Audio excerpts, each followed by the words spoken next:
میں ہوں رانا محمد اویس کرنی ایڈوکیٹ۔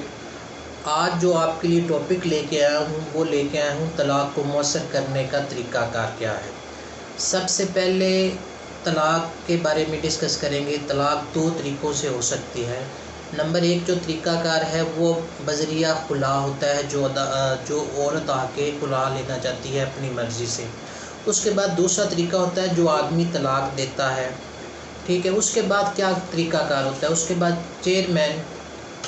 چیئرمین یونین کونسل کے پاس جایا جاتا ہے۔ چیئرمین یونین کونسل کا کام کیا ہوتا ہے؟ جب اس کے پاس یا خلا کی شکل میں ڈگری لے کے جائے تو وہ فریقین کو نوٹس جاری کرے، یا جب آدمی طلاق کی نوٹس کر دیتا ہے تو اس کے بعد فریقین کو نوٹس کرے، اس کے بعد بلائے ان کو اور آپس میں مصالحت کروائے۔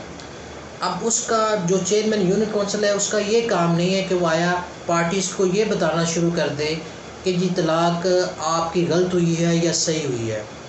اس کے لیے میں ایک ہائی کورٹ کی ججمنٹ لے کے آیا ہوں جو آپ کی سکرین پہ چل رہی ہے، MLD 354 پیج 2023 MLD 354 پیج جو آپ کی سکرین پہ بھی دکھائی جا رہی ہے۔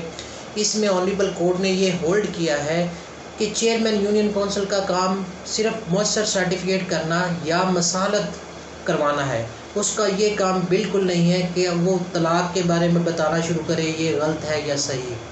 تو یہی ہمارا آج کا ٹاپک تھا، تو مجھے دیکھتے رہیں۔ آپ کا شکریہ۔